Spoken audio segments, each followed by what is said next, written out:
All right. Hi, my name is Jonathan Tippett. I'm the founder and CEO of Exosapien Technologies, and this is the PX1 prototype mech suit, our flagship prototype and proof of concept for what we hope to turn into a global phenomenon.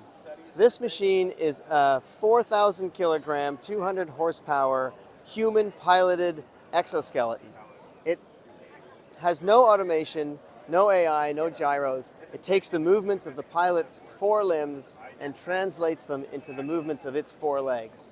And that's it. From there on, it's up to what the pilot wants to do. Our first goal is to create an international sports league where professional pilots strap into smaller, more agile versions of these and run across a stadium obstacle course like Monster Trucks meets American Ninja Warrior. And out of that context, we're going to incubate the technology and spin it out into other applications like forest firefighting, search and rescue, disaster response, agriculture, mining, and anything else where you think you might want to be a giant.